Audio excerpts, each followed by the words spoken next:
Bueno, para comenzar, sabemos que la pleura es la capa que recubre el parénquima pulmonar, como la pared torácica, mediastino y diafragma. Vamos a ver de que cualquier tipo de patología que comprometa el espacio pleural, ¿no? Sea por presencia de derrame, contenido de aire, otro tipo de alteración, va a producir, obviamente, alteraciones en lo que viene a ser las presiones entre ambas pleuras y, obviamente, la sintomatología y cuadro clínico en cada entidad o cada enfermedad. Bueno, entonces, vamos a comenzar primero con lo que es el derrame pleural. Nuevamente, en condiciones normales, sabemos de que existe la presencia de líquido en el espacio pleural. Esto va a permitir el deslizamiento entre ambas capas pleurales, ¿no? Y de esta manera favorecer de que el pulmón no colapse, debido a la presión que existe en el espacio pleural, que es una presión negativa. Bien, normalmente vamos a tener que en condiciones normales la cantidad de líquido que se forma es de 10 a 15 mililitros en 24 horas en cada hemitórax. Y nuevamente, esta presencia de esta pequeña cantidad de líquido va a permitir el deslizamiento en ambas hojas pleurales. Es por ello de que más o menos el ritmo al cual se produce normalmente... Un momento, por favor.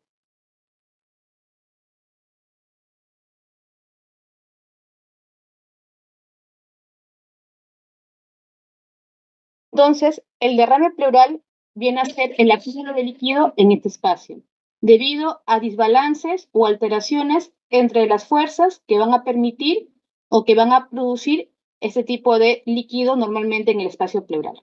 Bueno, vamos a ver que la producción como la absorción van a depender de un balance de ciertas fuerzas entre lo que es la presión hidrostática y la presión oncótica.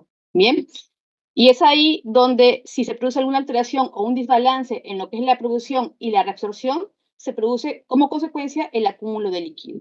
¿Listo?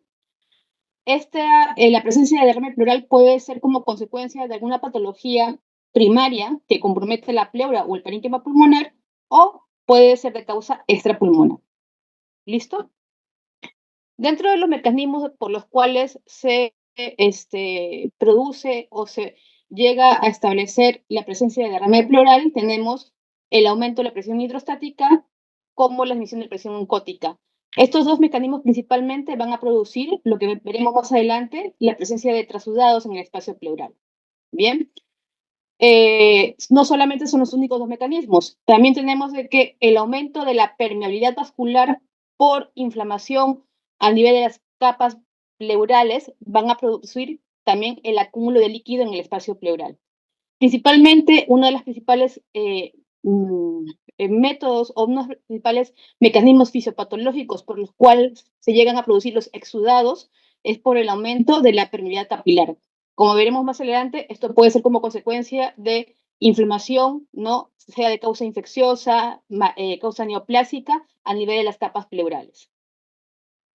Aparte de ello, si tenemos una alteración en la reabsorción de líquido pleural por obstrucción del drenaje linfático, que puede verse también en patologías malignas, ¿no? Vamos a tener un aumento en lo que viene a ser la cantidad de líquido a nivel de este espacio.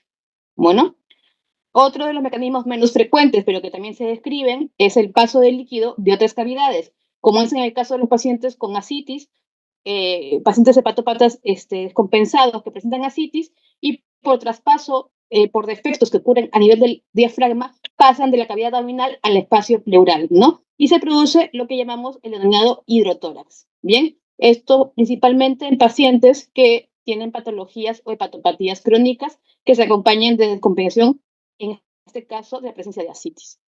Otro de los mecanismos poco frecuentes, pero también que debemos de conocer, es la rotura o compresión o traumatismo de lo que es el conducto torácico. Como veremos más adelante, la lesión del conducto torácico va a producir algo llamado pilotórax. Y en ocasiones, por la presencia de traumatismos, sean penetrantes, cerrados o iatrogénicos, se puede producir la rotura, ¿no? O traumatismo de vasos, ¿no? Sobre todo los vasos intercostales. Y esto puede producir la presencia de motoras en un paciente.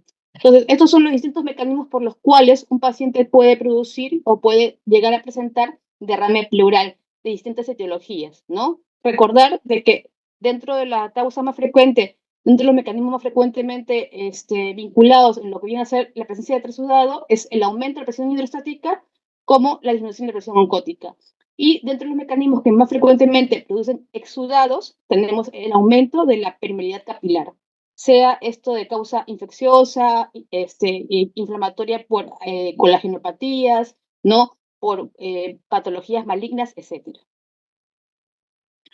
Dentro de la presentación clínica del derrame pleural, esta puede ser muy variable y va a depender del volumen, ¿no? Y obviamente de la enfermedad que esté causando la presencia de derrame pleural en el paciente, ¿no? Generalmente la presentación en estos pacientes suele ser aguda, subaguda, y generalmente va a consultar por la presencia de dolor torácico. Un dolor torácico de características pleuríticas, tipo hincada, que suele incrementarse con los movimientos respiratorios y con la tos, ¿bien?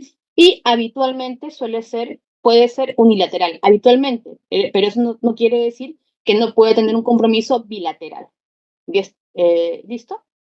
Dentro de lo que, aparte del dolor torácico, el otro síntoma por el cual el paciente consulta o presenta es la presencia de disnea.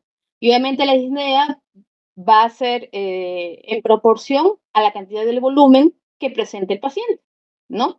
Obviamente, si también presenta otro tipo de patología o comorbilidad, sea cardiopulmonar o otro tipo de enfermedad, también esta disnea puede estar en el contexto de dicha enfermedad. Bueno, y obviamente dentro del examen físico que vamos a hallar en un paciente, vamos a tener lo que es a la inspección, lo que es la presencia del abovedamiento del emitoras comprometido, ¿no? A nivel de la palpación, lo que es la disminución o abolición de vibraciones vocales, a la percusión, la presencia de matidez, ¿no? Y en la juntación, la abolición o disminución del murmullo vesicular. Entonces, esos son lo que es el cuadro clínico, ¿no? Y el examen físico que yo voy a hallar en un paciente con derrame pleural. Es así que es muy importante poder establecer una adecuada historia clínica, un adecuado examen físico y en base a eso ver la probable etiología de mi derrame según estas características. Entonces, si tengo un paciente con derrame pleural, lo que tengo que hacer es una historia clínica adecuada, exploración física completa. Para poder confirmar si estoy frente a un paciente con derrame pleural, tengo que pedir unas pruebas de imágenes. La primera prueba a considerar siempre es una placa de tórax, una radiografía de tórax, en incidencia posterior anterior y lateral, ¿bien? Sobre todo del hemitórax comprometido, el que yo sospeche, y obviamente el que yo sospeche después de hacer una exploración física adecuada. Bueno, entonces, generalmente los derrames pleurales son visibles en una radiografía de tórax cuando en la incidencia posterior anterior, cuando el volumen es a partir o por encima de los 150 mililitros. Bien, volúmenes mucho más pequeños van a ser evidentes, pero en la incidencia lateral. Y obviamente solamente van a producir obturación del seno costodiafragmático posterior. Bueno, pero si ya yo visualizo la presencia de derrame en un paciente en una incidencia posterior anterior, yo puedo determinar que debe tener al menos como mínimo 150 mililitros en el emitoras comprometido. Bueno, ¿y cuáles son los hallazgos de un paciente con derrame pleural en radiografía? La presencia de una radiopacidad homogénea, que muchas veces va a dibujar una concavidad, llamada curva de Damaso. ¿Listo? Si en caso que el paciente tenga escaso líquido y no pueda ser visualizado en una radiografía posterior anterior o lateral, o no se puede realizar ese tipo de incidencia, podremos solicitar radiografías laterales con incidencia de rayo horizontal, que también ayuda a visualizar derrames pequeños. Bueno, pero actualmente contamos con otro tipo de pruebas de imágenes diagnósticas aparte de la placa de tórax. En ese caso contamos con lo que es la ecografía torácica, ¿no? Esta prueba aumenta la rentabilidad de forma significativa, ¿no? En lo que es el diagnóstico y sobre todo al momento de realizar pruebas invasivas como viene a ser la toracocentesis, porque de esta manera disminuye el porcentaje de complicaciones que se pueden presentar en este contexto. Bueno, ¿y para qué me sirve la ecografía torácica? Sobre todo si tengo derrames pleurales pequeños o están encapsulados o están loculados, ¿bien? Si tengo derrames pleurales de localización atípica, ¿no? Y obviamente, si voy a realizar algún tipo de procedimiento invasivo, sea toracocentesis, sea toracoscopía, me permite ver el punto de ingreso ideal al momento de hacer la exploración en el paciente. Bueno, y de esta manera evitar en mayor medida la presencia de complicaciones tras el procedimiento. Y aparte, la ecografía torácica también sirve para valorar ese tipo de alteraciones, no solamente de derrames pleurales, sino también de motoras, en pacientes que están en unidad de cuidados intensivos y no pueden ser movilizados fácilmente a realizarse pruebas como una placa de tórax o una tomografía. Bien, así que esto de las ventajas que presenta este estudio de imágenes es muy importante. La tomografía también es útil en la valoración del derrame pleural. No es una prueba que se pida a todos los pacientes con derrame pleural, pero sí, sobre todo en aquellos pacientes en los cuales tengan compromiso a nivel del parénquima pulmonar y sospecha de malignidad. Bueno, entonces en esos pacientes estoy obligado a solicitar una tomografía de tórax para identificar mejor ese tipo de lesiones. Y en el caso que sea tributario del paciente, también puede realizar estudios como biopsias guiadas, biopsias percutáneas guiadas por vía tomográfica. Bien, así que los estudios que yo puedo realizar, las pruebas de imágenes, son múltiples en el derrame pleural. Tengo que saber cuándo utilizarlos, en qué momento usarlos, ¿no? Y en qué tipo de pacientes. Esa es una radiografía, la primera en la parte lateral izquierda, donde vemos un derrame pleural, una radiopacidad, mejor dicho, homogénea, que abarca casi prácticamente todo el hemisferio izquierdo, ¿no? Vemos la obturación evidente del seno cosdiafragmático izquierdo y vemos la curva que se dibuja en un derrame pleural, ¿no? Que es la curva de Masó. Este derrame de un volumen significativo está produciendo el deslizamiento del mediastino hacia el lado contralateral, tanto de la tráquea como de la estructura cardíaca y el resto de lo que es el mediastino. Bueno, eso puede verse en derrames pleurales de gran volumen o masivos. Aquí, en esta radiografía, ¿no? Tenemos la incidencia posterior anterior, ¿no? Y aquí en la incidencia lateral, ¿no? Aquí lo que podemos apreciar es aparentemente una elevación de lo que es el hemidiafragma derecho, ¿no? Y eso está en relación a lo que viene a ser un derrame de localización subpulmonar, ¿bien? Entonces, muchas veces la localización de los derrames no son del todo típicos, ¿no? No van a dibujar la típica curva de Damasó, ¿no? Muchas veces se van a localizar por debajo del parénquima pulmonar y van a dar esta imagen que se ve en el lado derecho, ¿no? Donde impresiona un aumento, bueno, una elevación del hemidiafragma derecho, y eso no corresponde al hemidiafragma derecho, sino corresponde a la cantidad de líquido, ¿no? O de derrame que se ubica por debajo del pulmón. Bien, por eso se llama, o hay que sospechar cuando ves estas imágenes de un derrame de localización subpulmonar. Y en la radiografía lateral izquierda, lo que vemos aquí es la presencia de derrame a nivel cisural, ¿no? En este caso, a nivel de la cisura mayor. Bien. Entonces, cuando hay presencia de líquido, ¿no? Se produce esta imagen a nivel cisural, se dibujan muy bien las cisuras, ¿no? Y esto, obviamente, muchas veces puede aparentar la presencia de masas o tumores, ¿no? Entonces, es lo que se llamaba tumores evanescentes o masas evanescentes, ¿no? Pero en sí, esto tiene que ver con la presencia de líquido intercisural, ¿no? Si en el caso esta presencia de líquido sea en el contexto de un paciente con falla cardíaca, si comenzamos un tratamiento diurético adecuado, veremos de que se resuelven estas imágenes de forma adecuada, ¿no? Entonces, muchas veces hay que saber de que la presencia de derrame pleural no es lo característico, ¿no? Que hay localizaciones específicas o especiales, ¿no? Y obviamente eso va a depender de la historia clínica y el examen físico que yo le practique a mi paciente. Nuevamente, la tomografía, ya se ha mencionado que es un estudio que también se plantea en el derrame pleural, sobre todo cuando hay lesiones a nivel del parénquima que no puedo visualizar adecuadamente en una placa de tórax, y si hay sospecha de malignidad, mucho más indicado la realización de la tomografía torácica para visualizar mucho mejor ese tipo de lesiones. En esta tomografía vemos la presencia de una efusión pleural izquierda, ¿no?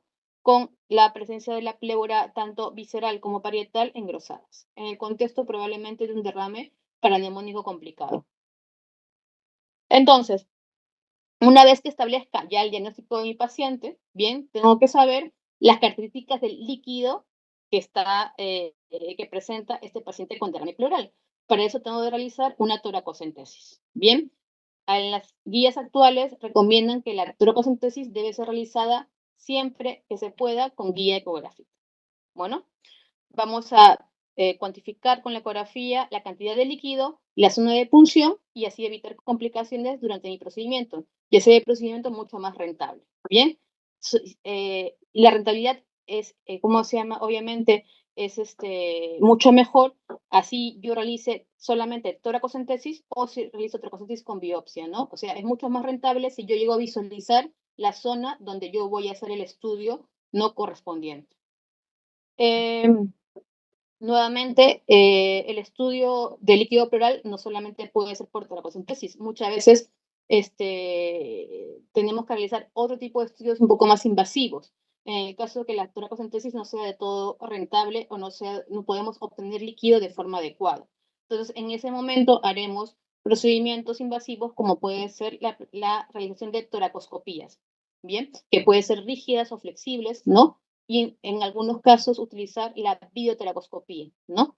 Que es una prueba mucho más invasiva que se realiza en sala de operaciones, en el cual utilizamos o introducimos trócares en lo que es la caja torácica y visualizamos la cavidad pleural en su totalidad.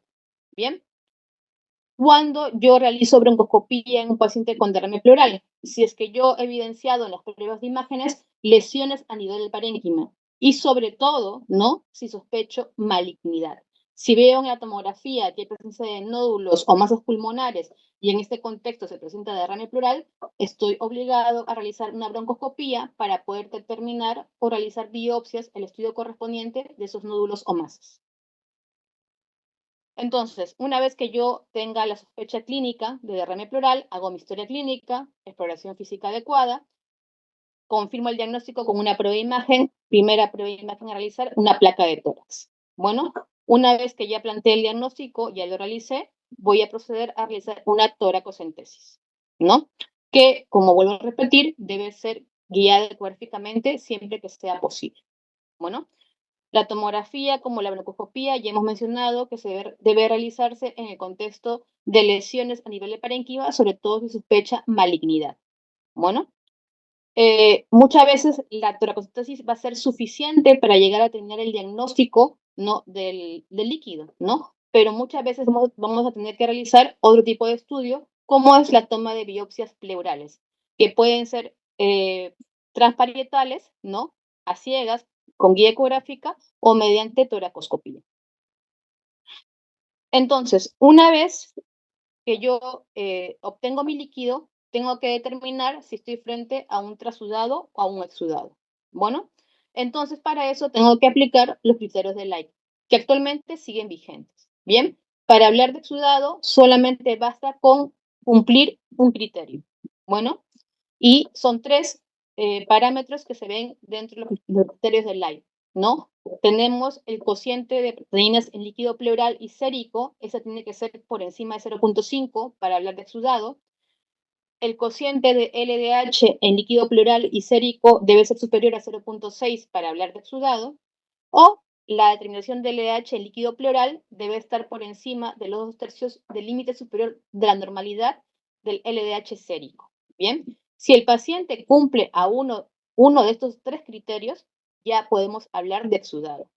Si ustedes revisan la literatura, se menciona que los criterios de Light son válidos y son sensibles para lo que es la diferenciación entre exudado y trasudado en más del 90% de los casos. Bien, pero existe un 25 a 30% de los casos que pueden ser catalogados como exudados falsamente. Y esto se da en pacientes con falla cardíaca, ¿no? En los cuales toman tratamiento diurético. Sabemos que la falla cardíaca es una causa principal de derrame pleural y de características de trasudado, bien, pero en un porcentaje de hasta un 30% se puede catalogar falsamente como un exudado, ¿no? Y eso porque reciben tratamiento diurético. Entonces, yo para poder determinar que estoy frente a un trasudado, lo que tengo que hacer es una gradiente o diferenciación entre lo que es la albúmina sérica y del líquido pleural. Si esta resta o este gradiente está por encima de 1.2, estoy completamente seguro que estoy frente a un trasudado que falsamente ha sido catalogado como exudado. Bueno, esto solamente es en el contexto de pacientes con falla cardíaca que vienen recibiendo tratamiento diurético. Bueno, Entonces, ya hemos mencionado que el trasudado es la presencia de líquido que se debe al desequilibrio o alteración entre lo que es la presión hidrostática y oncótica. Bueno, la causa más frecuente de trasudados es la falla cardíaca, en el 80% de los casos. En menor medida se puede ver en pacientes con hepatopatías crónicas.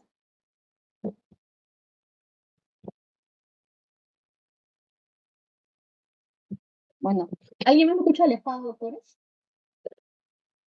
Por momentos se le escucha alejado, doctora. Bueno, es lo que hay. Voy a revisar esto, pero... A ver, ¿se me escucha mejor ahí? Doctores. Sí, doctora, se le escucha bien. Ya, listo. Muy bien. Si no, revisen por favor sus dispositivos, doctores. Bien. Entonces, cuando yo tengo la parte del trasudado, ya hemos dicho que se debe a un desbalance o desequilibrio entre lo que es la presión hidrostática y oncótica. Más del 80% de los pacientes con trasudado van a deberse a falla cardíaca. En menor proporción a pacientes hepatópatas, en otras palabras, pacientes cirróticos descompensados. También puede deberse a pacientes con síndrome nefrótico, ¿bien? Pero la mayor causa, o la etiología principal de trasudado en un paciente va a ser la falla cardíaca descompensada, ¿bien? Y con respecto al exudado, ya hemos mencionado que el mecanismo por el cual se produce más frecuentemente es por el aumento de la permeabilidad vascular a nivel de las capas pleurales. Bien, esto generalmente se debe, obviamente, a inflamación a nivel de estas capas pleurales, sean viscerales o parietales, ¿no? Y generalmente, más del 80% de los pacientes, es secundarios a causas infecciosas, ¿no? Que puede ser en el contexto de neumonías, ¿no? Tuberculosis o también malignidad. Recordar que dentro de lo que es la causa de derrame pleural en pacientes con malignidad, aparte de lo que es el aumento de la permeabilidad vascular, vamos a tener la alteración u obstrucción del drenaje linfático. Bien, muchas veces las neoplasias malignas van a comprometer de tal forma las capas pleurales que no van a permitir una adecuada reabsorción del líquido pleural normalmente. Y obviamente esto va a tener como consecuencia la acumulación de líquido en la cavidad pleural. ¿Bien? Pido por favor, doctores, que apaguen su micrófono. Entonces, ya hemos visto que dentro de los criterios de Light, hemos visto que un porcentaje de pacientes con trasudado pueden ser catalogados falsamente como exudados, ¿no? Ya hemos visto que es en el caso de la falla cardíaca. Ya hemos visto que para poder determinar si es un trasudado verdaderamente, tengo que hacer la resta o la gradiente de lo que es la concentración de albúmina en líquido pleural y albúmina sérica. Otro parámetro que yo puedo solicitar para poder hablar de que se trata de un trasudado va a ser la determinación del ProBNP en líquido pleural. No es algo que se realice de forma rutinaria, pero es una opción que yo puedo tener o puedo solicitar en el caso que me quede duda que ese derrame pleural efectivamente es un trasudado y está en el contexto de falla cardíaca descompensada. Bueno, en el tiempo o con los años se han intentado agregar otros criterios para hablar de exudado en líquido pleural. Entre ellos viene a ser la determinación de colesterol líquido pleural o el cociente de colesterol líquido pleural y sérico, ¿no? Debemos conocerlos, debemos saberlos, pero hasta el momento los criterios de Light siguen siendo vigentes para poder diferenciar un líquido en trasudado o exudado, doctores. ¿Bien? Entonces, dentro de la teología del derrame pleural, vamos a tener lo siguiente. Si yo estoy frente a un trasudado, bien, ya lo he determinado por criterios de Light, ¿no? Y clínicamente, historia clínica, examen físico, me dicen que es un trasudado. Por ejemplo, en un paciente con falla cardíaca, no requiero mayor estudio. Bien, si ya determiné que es un trasudado, dejo ahí ¿cómo se llama? Continuar con el estudio, ya sé que es un trasudado, en el contexto de falla cardíaca, trato la etiología, no trato la enfermedad en este caso, y no requiere más estudios. Pero, si mi líquido pleural, al momento de hacer los criterios del Light, son compatibles con exudado, eso sí requiere realizar mayores estudios para determinar la etiología de ese exudado. ¿Ok? Entonces, dentro de las causas de exudado, ya hemos mencionado que tenemos causas infecciosas. Entre ellas tenemos las neumonías, sean estas adquiridas en la comunidad o sean nosocomiales. Bien, debemos recordar que hasta el 40% de los pacientes con neumonías adquiridas en la comunidad se van a complicar con derrames pleurales paraneumónicos, doctores. Y generalmente ese tipo de complicación se ve en los extremos de la vida. Bien, tanto en la infancia como en pacientes de edad avanzada. Bien, y se dice, dependiendo de las revisiones que ustedes puedan realizar en la literatura, que hasta más o menos un 30 a 40% de estos derrames paraneumónicos van a desarrollar o van a presentarse como NPMs. ¿Listo? Bueno. Entonces, dentro de lo que viene a ser los microorganismos causantes de estos derrames paraneumónicos, tenemos que si realizamos cultivos de dicho líquido pleural, aproximadamente menos de la mitad de esos pacientes van a tener cultivos positivos al momento de estudiar el líquido pleural, ¿no? Pero igual, así la rentabilidad del cultivo no sea de forma importante, debe realizarse siempre que estamos frente a un derrame pleural paraneumónico. Bien, aquellos derrames paraneumónicos asociados a neumonías adquiridas en la comunidad, tenemos que los agentes etiológicos más frecuentemente vinculados, tenemos a los gram positivos, entre ellos neumococo y estafilococo. Bien, también tenemos gram negativos, que puede aislarse la presencia de enterobacterias, E. coli o hemófilos influenza. Generalmente, si aislamos cultivos positivos para gérmenes gram negativos, se dan frecuentemente en pacientes con comorbilidades. Por ejemplo, en pacientes diabéticos, en pacientes alcohólicos. Bien, entonces en esos pacientes, si es que en algún momento desarrollan derrames pleurales en el contexto de una neumonía adquirida en la comunidad, tenemos que tener en cuenta que dentro de los gérmenes que pueden generar frecuentemente ese tipo de complicaciones, tenemos a las bacterias gram negativas, que deben ser consideradas al momento de plantear tratamiento antibiótico empírico.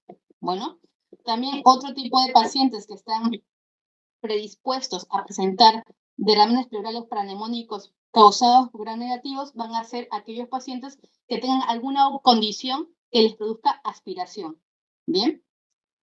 Dentro de los derrames paraneumónicos de causa nosocomial, la gente más frecuentemente encontrado, si es que tenemos cultivos positivos, es el estafilococo aureus. Y hasta en un 60% de los pacientes puede ser un estafilococo aureus meticilin resistente.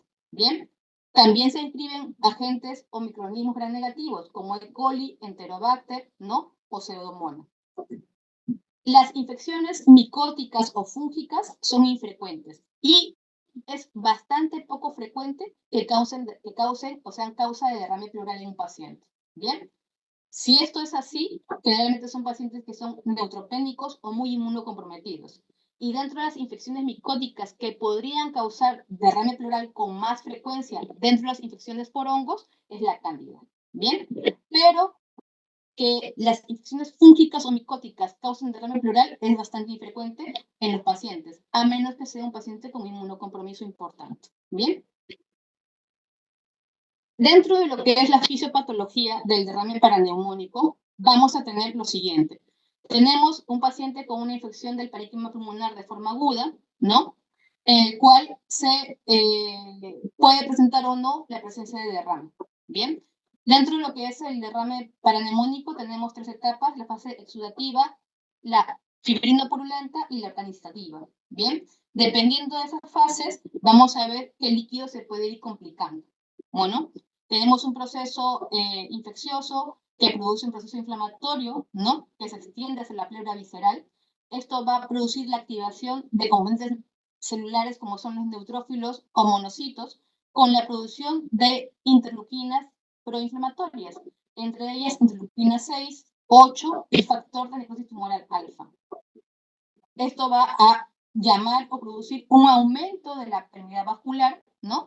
Y obviamente un aumento a nivel de lo que es el líquido intersticial y acúmulo de líquido en el espacio pleural. Aquí estamos frente a una efusión pleural paraneumónica no complicada o simple, ¿no? si en este punto a mi paciente le hago una toracocentesis, ¿no? Voy a ver que el pH que pueda determinar el líquido pleural está por encima de 7.2, la glucosa está por encima de 60, ¿no? Y no hay elevaciones importantes de lo que es la LDH. Si esto continúa, paso de una fase exudativa a una fase fibrino-purulenta, vamos a ver que mi líquido, que en un primer momento era estéril, no había presencia de bacterias, ya hay pacientes, ya en esa fase de lo que es el derrame paraneumónico, puede presentar cultivos positivos a nivel de líquido pleural, ¿no? Hay una mayor proliferación de lo que vienen a ser los polimorfos nucleares, mayor, obviamente, componente inflamatorio, ¿no? En este punto, si yo hago una toracocentesis, el pH comienza a caer por debajo de 7.2, la glucosa comienza a caer por debajo de 60, el líquido pleural, ¿no? Y con aumentos significativos de lo que es la concentración del LDH. Bueno, ya el aspecto del derrame de líquido es turbio, ¿bien? Y aquí se comienza a formar la presencia de fibrina, que puede dar como producto o como consecuencia la presencia de loculaciones o tabicaciones.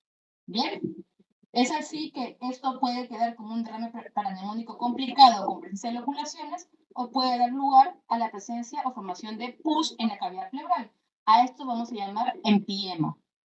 Bueno, una vez que tengamos pus en la cavidad pleural, vamos a llamarlo empiema, ¿no? Y podemos pasar a una tercera etapa que es la fase organizativa. Este empiema puede ser libre, ¿no? O ya puede haber presencia también de loculaciones. Entonces ya hablamos de un empiema complicado. Entonces, esto obviamente no es que todos los pacientes con derrame paraneumónico van a hacer todo lo que acabamos de explicar, ¿no? Obviamente, si yo actúo tempranamente, coloco antibióticos de forma empírica adecuada, ¿no? Hago el drenaje torácico adecuado a mi paciente, obviamente voy a evitar que llegue a la presencia o llegue a presentar ¿cómo se llama? Empiema o pus en la cavidad pleural, ¿no? Pero eso dependerá, ¿no? De en qué momento actúe adecuadamente y el paciente obviamente consulte por la patología, ¿cómo se llama? Establecido. Entonces, obviamente, cuando sospecho un derrame paraneumónico en un paciente con neumonía que en la comunidad o nosocomial, es cuando no hay mejoría clínica, ¿no? Mi paciente no mejora clínicamente a pesar del tratamiento antibiótico adecuado. Entonces, tengo que pensar de que tiene que haber algún tipo de complicación y tengo que pensar que puede presentar derrame pleural. Es en este momento en que yo realizo una tomografía, bueno, para poder determinar la presencia o no de derrame. Y si este derrame es un derrame con loculaciones o tabicaciones, es un derrame simple, ¿no? O si ya hay datos tomográficos para pensar en el PM. Bueno, entonces, en lo que es la tomografía, cuando hablo de derrames paraneumónicos complicados, hay signos tomográficos. Hay algo llamado pleura encendida, en el cual yo veo en la tomografía realizada con contraste, veo un engrosamiento tanto de la pleura visceral como parietal y veo un desplazamiento de los vasos circundantes. Bien, eso se ve claramente en lo que es la tomografía, ¿no? Y eso ya podría inclusive hacerme pensar que el paciente está comenzando a desarrollar o a presentar empiema. ¿Listo? Obviamente, si yo veo la presencia de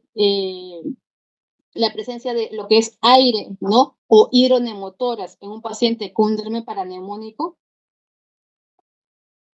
la presencia de aire en el interior de la cavidad pleural, aparte del derrame pleural, debo pensar de que un paciente, o bien estamos frente a un paciente en el cual este derrame paraneumónico es producido por un germen formador de gas, ¿bien? O estoy frente a un paciente que ya está evolucionando a la presencia de empiema, ¿no? O hay complicaciones de este paciente con esta neumonía, sea adquirida en la comunidad o sea nosocomial, como es la presencia de una fístula broncopleural, ¿no? Muchas veces los pacientes con empiema van a presentar una complicación que son fístulas pleuroparietales, en el cual el contenido de la cavidad pleural va a, ¿cómo se llama?, a presentar un trayecto de comunicación entre los que atraviesa toda la pared torácica y llega a la piel. Y este contenido purulento de la cavidad pleural obviamente va a salir a través de la piel y vamos a poder visualizarlo de forma clara. Bien, esto es lo que se llama empiema necessitatis, ¿no? Es una complicación dentro de la evolución de los pacientes que presentan empiema, ¿no?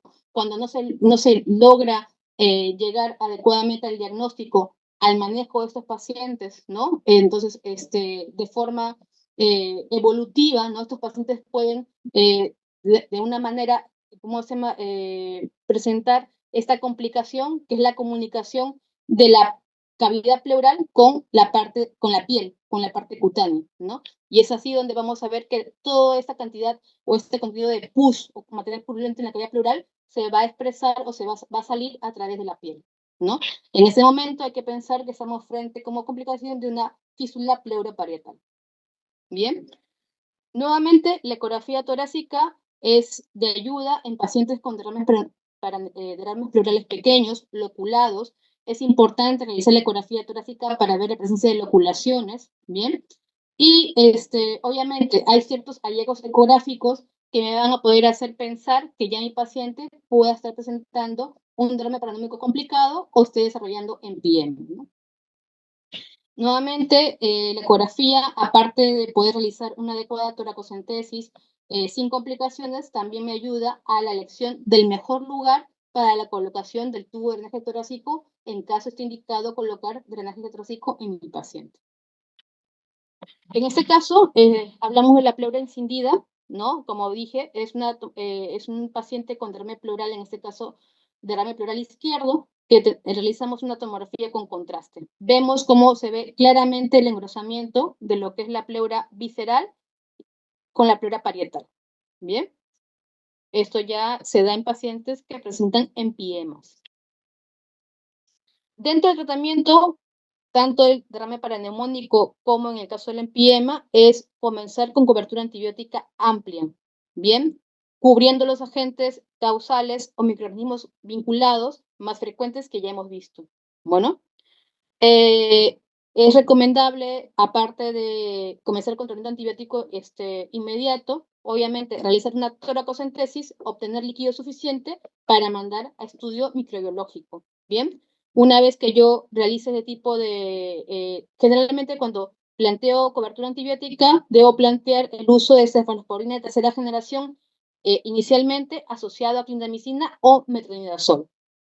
En ocasiones, aquellos pacientes en los cuales no puedan recibir cefalosporina de tercera generación o clindamicina o metronidazol, podremos utilizar como monoterapia el uso de amoxicilina ácido clavulánico endovenoso. Bien, en aquellos pacientes con alergia a las penicilinas, se puede utilizar la asociación entre lo que es una quinolona y clindamicina. Bueno, y si estoy frente a pacientes con derrames paraneumónicos o empiemas de origen nosocomial, debo cubrir los agentes que más frecuentemente estén vinculados con estos derrames. Y hemos visto que tenemos hasta el 60% de los pacientes cultivos positivos para Staphylococcus aureus metricilin resistentes. En este caso, utilizaremos vancomicina o linezolid, ¿no? Obviamente, si tengo un paciente con sospecha de infección por Staphylococcus aureus metricilin resistente y tiene daño de la función renal, debo obviar o evitar vancomicina y utilizo linezolid. Bueno, en el caso que mi sospecha sea infección por Pseudomonas aeruginosa, antibióticos como piperacillina tazobactam, carbapenems, ¿no? O cefalexina tercera generación con cobertura para Pseudomonas más metronidazol pueden ser opciones válidas. Bien, el uso de aminoglucósidos en este tipo de pacientes con este tipo de cuadros clínicos no es del todo recomendado, ya que hay una escasa penetración de este tipo de antibióticos a nivel de la cavidad pleural. Así que en la medida de lo posible hay que evitarlos. Bueno, una vez o fuera del tratamiento antibiótico, si estoy frente a un derrame pleural paraneumónico complicado o la presencia de empiema, aparte del antibiótico, debo realizar drenaje torácico. Bien, eso puede ser con la colocación de catéteres pleurales, ¿no? Dentro de lo que es la literatura, dicen de que es de igual beneficioso colocar un catéter pleural de bajo calibre a de alto calibre. Bien, eso va a depender de la práctica clínica de cada uno. Lo importante es saber que un paciente con un derrame pleural paraneumónico complicado o empiema tiene que ser drenado, sí o sí. Bueno, y cuando yo considero que, a pesar del antibiótico y de la colocación de drenaje, mi paciente va mal, es que el paciente persiste con signo de sepsis, ¿no? Aquí tengo que pensar en varias cosas. O bien, mi colocación fue inadecuada, no estoy en el espacio pleural adecuadamente. Mi paciente tiene múltiples loculaciones en el espacio pleural que no me permite el drenaje de todas estas áreas, ¿bien? Probablemente inicié tardíamente el antibiótico o no es el antibiótico adecuado a mi paciente, ¿no? O tengo complicaciones como son presencia de fístulas broncopleurales o pleurocutáneas, ¿bien? Entonces, en estos casos, tengo que plantearme que he fracasado el tratamiento que yo he instaurado de forma temprana. Bien. Dentro de lo que viene a ser el manejo del derrame pleural paranemónico y empiema, fuera de los antibióticos y fuera de lo que es el drenaje, que está completamente indicado, se debe utilizar sustancias que son fibrinolíticas. Lo que busca el uso de fibrinolíticos en esos pacientes es evitar la formación de tabicaciones o loculaciones. ¿Listo? Y obviamente facilita la llegada del antibiótico al espacio pleural. Por eso es muy importante, una vez colocado mi tubo de drenaje, tratar o utilizar el uso de fibrinolíticos. Bien, dentro de los fibrinolíticos que utilizamos para el manejo de este tipo de pacientes tenemos lo que es la estreptoquinasa, la uroquinasa o la alteplasa. Bueno, el uso de fibrinolíticos ha mostrado beneficio en la disminución de días de drenaje como estancia hospitalaria en esos pacientes. Así que también es muy importante dentro del manejo de pacientes con derrames paranemónicos complicados y en pie. La única contraindicación para poder utilizar fibrinolíticos es la presencia de fístula broncopleural. Si sospecho que hay fístula broncopleural, entonces no está contraindicado el uso de este tipo de medicamentos. ¿Listo? Dentro de las causas de derrame pleural o exudado, aparte del paranemónico, tenemos otra causa infecciosa muy frecuente en nuestro medio, que es la tuberculosis. ¿Bien?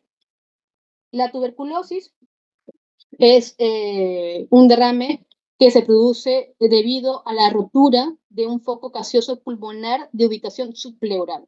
Lo que va a permitir se produce una respuesta inmunitaria, ¿no? A nivel de la cavidad pleural, esto aumenta lo que es la permeabilidad vascular y se produce lo que es el derrame pleural, ¿bien? Como es una respuesta inmunitaria, ¿no? No hay presencia de micobacterias en el líquido. Es por eso que las baciloscopías y los cultivos de BK en pacientes con derrames tuberculosos generalmente son negativos. Es poco frecuente ver baciloscopías o cultivos positivos. Bueno, y obviamente dentro de las complicaciones de pacientes con derrames pleurales tuberculosos, vamos a tener manifestaciones como es la presencia de un pseudoquilotórax. Los pacientes con derrames pleurales tuberculosos pueden presentar cuadros similares, ¿no?, a un quilotórax. A eso se le llama pseudoquilotórax. Y generalmente se ve en pacientes con derrames pleurales tuberculosos de mucho tiempo de evolución, no tratados adecuadamente. ¿Bien? Dentro del diagnóstico, ¿cómo el diagnóstico de un derrame pleural tuberculoso? Bueno, a todo paciente con sospecha de derrame pleural tuberculoso debo realizar una toracocentesis. Hacer el estudio citoquímico, ¿no? Y dentro del estudio citoquímico vamos a ver que tenemos dentro de lo que viene a ser la celularidad, predominio mononuclear en más del 90% de los casos. Pero hay que recordar que en fases iniciales del derrame tuberculoso podemos tener predominio polimorfonuclear en los primeros días, ¿bien? En las primeras fases, ¿bien? Pero con el tiempo vemos que el resultado del citoquímico va a ser compatible con una celularidad a predominio mononuclear o linfocitario. Bueno, también se puede determinar lo que viene a ser la presencia de adenosíndeaminasa o lo que conocemos comúnmente ADA, ¿bien? El punto de corte es por encima de 35 o a partir de 35. Si tengo un paciente con cuadro clínico sospechoso, ¿no?, y con un ADA por encima de 35 para tuberculosis y con, obviamente, historia de contacto, probablemente estoy frente a un paciente con derrame tuberculoso. Bueno, la sensibilidad del ADA llega hasta un 100% y su especificidad hasta un 97%. ¿Bien? Hay que saber de que un ADA bajo inicialmente no excluye el diagnóstico de tuberculosis. ¿Bien? Por eso se dice de que si volvemos a repetir una segunda o tercera toracocentesis, veremos que el ADA va en aumento. Si esto no sucede, ahí sí podría descartar que estoy frente a un derrame tuberculoso. Bueno, dentro de lo que son los valores de ADA altos, también tengo falsos positivos. Dentro de los falsos positivos para lo que es ADA, tengo aquellos pacientes que presentan derrames paranemónicos, derrames en el contexto de artritis reumatoide y en el contexto de malignidad, como es en el caso de linfomas y algunos adenocarcinomas. Bien, quiere decir que no todo ADA alto va a ser significativo de tuberculosis. Cuidado, hay cuadros clínicos en los cuales puedo tener falsos positivos. Ya lo hemos mencionado, derrames paraneumónicos en pacientes con linfomas, algunos adenocarcinomas, bien, y en pacientes con derrames en el contexto de artritis reumatoide. Tienen que saber, y si ya les habrán explicado en clases previas, que dentro del ADA tenemos dos isoenzimas, el ADA1 y el ADA2. El aumento de ADA en pacientes con derrames pleurales tuberculosos es a expensas del incremento de la isozima ADA2. Bueno, muchas veces con la determinación de ADA no va a ser suficiente. Hay otro tipo de pruebas que podemos realizar en el líquido pleural, ¿no? En caso de no disponer de ADA, podemos realizar la determinación de interferón gamma en líquido pleural. Tiene una sensibilidad cercana al 99% y una especificidad similar al ADA en un 98%. Al igual que el ADA, también tiene falsos positivos, sobre todo en pacientes que presentan empiemas o linfomas. Bueno, pero se prefiere mejor utilizar ADA en lugar de interferón gamma en líquido pleural porque interferón gamma es mucho más caro que el ADA. Bien, es por eso que siempre que sospechemos tuberculosis pedimos ADA, pero tienen que conocer que pueden realizarse otro tipo de pruebas para el diagnóstico de tuberculosis en efusión pleural. Bueno, y obviamente siempre que sea posible debemos realizar biopsia. Bien, no solamente toracocentesis, sino también biopsia. Obviamente, una vez que determine que estoy frente a un derrame tuberculoso, tengo que dar tratamiento específico. Bueno, aproximadamente el 50% de los pacientes que presentan derrames pleurales tuberculosos pueden presentar como secuela o como complicación engrosamiento pleural, a lo que llamamos paquipleuritis. Bien, y ya hemos mencionado de que se puede presentar dentro de lo que es la evolución del derrame pleural, lo que es el pseudoquilotórax, pero también la presencia de empiema tuberculoso. Bien, en este caso, si estoy frente a un empiema tuberculoso, requiero manejo quirúrgico para evitar que el paciente desarrolle algo llamado pulmón atrapado. Es por eso que muchas veces estos pacientes tienen que ir a una decorticación, ¿no? Para poder producir la expansión del volumen, perdón, la expansión del pulmón, ¿no? Y poder tratar adecuadamente, de mejor manera, la tuberculosis en estos pacientes. Dentro de otras causas de exudado, aparte de la tuberculosis y los derrames paraneumónicos, tenemos lo que son las causas malignas. Bien, los derrames paraneumónicos malignos suponen entre el 15 al 35% de todos los derrames pleurales catalogados como exudados. Bien, generalmente estos derrames paraneumónicos, perdón, esos derrames pleurales malignos pueden deberse a patología primaria pulmonar o de pleura, o pueden ser producidos por metástasis a pleura de otros órganos. En más de la tercera parte de los casos se debe a metástasis a partir de masas o tumores pulmonares. Y el resto de derrames pleurales malignos van a asociarse frecuentemente a metástasis de neoplasias malignas de mama. Hay que tener en consideración eso, sobre todo en pacientes mujeres. Bien, ya hemos hablado acerca de los mecanismos de producción, que son el aumento de la permeabilidad vascular, como la obstrucción del drenaje linfático. En este caso tenemos una radiografía en la que vemos una radiopacidad masiva de todo el hemitórax izquierdo, ¿no? Pero que a diferencia de la primera placa que hemos visto, no desplaza del todo, ¿no? Lo que es el mediastino, ¿no? Se mantiene centralizado la tráquea, como también la parte de la respiratoria cardíaca. A esto llamamos mediastino congelado, ¿bien? Y eso, cuando lo vemos, hay que sospechar que el derrame pleural implicado en este paciente sea de causa tumoral o maligna. Dentro del diagnóstico, nuevamente realizamos una toracocentesis, ¿no? Se realiza estudios, en este caso, lo que es el estudio de citología o block cell o bloque celular en líquido pleural. Bien, más del 95% de los pacientes que presenten derrames pleurales malignos van a ser exudados. Es cierto que del 5 al 10% pueden ser trasudados, pero la mayoría de ellos van a ser exudados. Bien, dentro de lo que viene a ser la celularidad, vamos a tener un predominio mononuclear o linfocitario. Bien, Si hacemos determinación de glucosa o del pH, vemos de que la glucosa puede estar por debajo de 60 miligramos por decilitro en líquido pleural, ¿no? Y el pH en torno a 7.3. Bien, la determinación o dosajes de marcadores tumorales en líquido pleural en el caso de sospechar malignidad no es del todo recomendable, ya que no han mostrado ser beneficiosos para el diagnóstico. Así que no se pide marcadores tumorales en líquido pleural de forma rutinaria. Bien, eso no está indicado. Bien, como digo, si yo sospecho de malignidad, debo realizar una citología o estudio de bloque celular o block cell en líquido. Bien, aproximadamente se dice que la citología en líquido pleural puede ser positiva en alrededor del 60%. Bien, y esta rentabilidad puede aumentar al 87% si hago una segunda toracocentesis, una segunda citología en líquido pleural.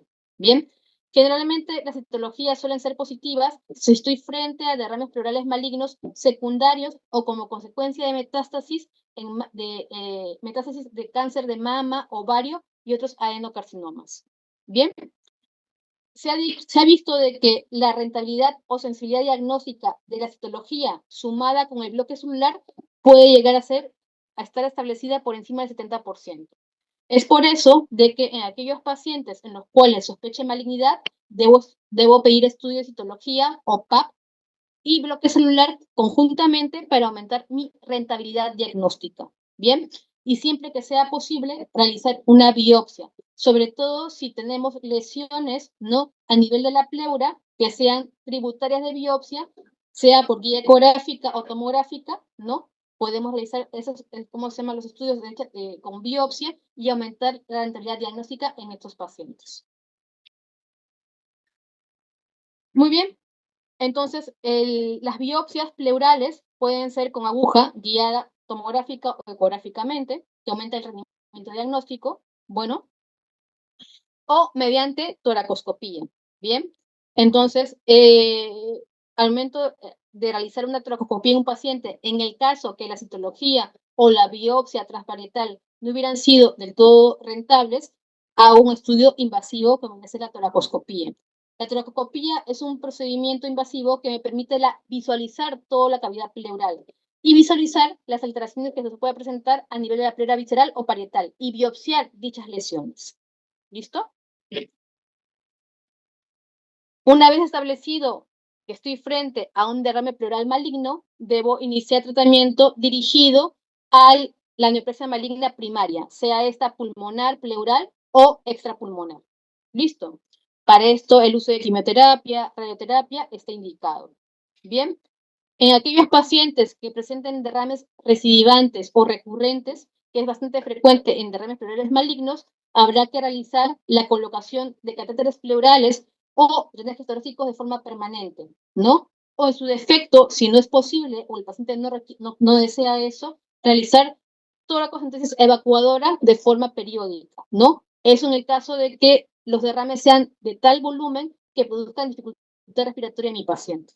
Bien, pero esto ya es el manejo de pacientes ya además de forma paliativa, Son pacientes de que por sí ya no van a responder a quimioterapia, no van a responder a radioterapia, no son tributarios de cirugía, y obviamente en estos pacientes, solamente queda el manejo paliativo. Bien, en algunos pacientes con derrames pleurales malignos podemos realizar un procedimiento llamado pleurodesis. La pleurodesis, doctores, es un procedimiento en el cual yo voy a favorecer lo que es la unión entre la pleura parietal y la pleura visceral, mediante la administración de ciertas sustancias químicas, como puede ser la bleomicina o talco u otro tipo de sustancias, para producir que estas pleuras se peguen y no volver a formar más líquido pleural, Ese es el manejo en ese tipo de pacientes con derrames malignos, Y que sobre todo ya son de manejo paliativo. Otras causas de derrame pleurales son las enfermedades sistémicas. Tenemos lo que viene a ser la artritis reumatoide y el lupus eritematoso sistémico. Son las dos enfermedades o congenopatías que pueden presentar dentro de esa evolución la presencia de fusión pleural.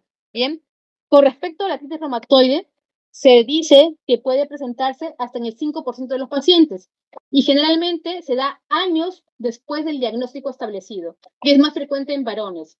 Generalmente suele ser pequeño, unilateral y está localizado en el lado izquierdo. Bien, en ocasiones este derrame puede ser recurrente y no dar síntomas, ¿no? Y el tratamiento para este tipo de pacientes es el manejo de lo que es su patología de fondo, que es la artritis reumatoide. Muchas veces para poder determinar si ese derrame es en el contexto de la enfermedad, se puede hacer determinaciones de factor reumatoideo en líquido pleural, ¿no? Si los niveles de factor reumatoideo están por encima de 1/320 en líquido pleural, es muy sugestivo que estoy frente a un paciente con derrame pleural o pleuritis reumatoidea. Bien, en el caso de los pacientes con LES, se dice que hasta un 30-50% de los pacientes con LES pueden presentar derrame pleural dentro de lo que es la evolución de la enfermedad. Con frecuencia suele ser bilateral, pequeños, ¿no? Y al igual que la artritis reumatoide, se puede hacer determinaciones de anticuerpos antinucleares en líquido pleural para determinar si estoy frente a un derrame por LES o por lupus, ¿no? Si encuentro títulos de anticuerpos antinucleares por encima de 1/360, es sugestivo de derrame por LES. Pero hay que recordar de que esto no es patognomónico de LES, porque yo puedo encontrar títulos elevados en algunos pacientes con derrames malignos, como vienen a ser los linfomas. Bien, por eso es muy importante tener en cuenta el cuadro clínico, si existe una actividad de la enfermedad, etc. Y el tratamiento para ese tipo de pacientes con derrame en el contexto de LES es el tratamiento de la enfermedad de base. Bien, muchas veces estos pacientes con derrames pleurales con LES responden muy bien al tratamiento corticoideo como antiinflamatorio.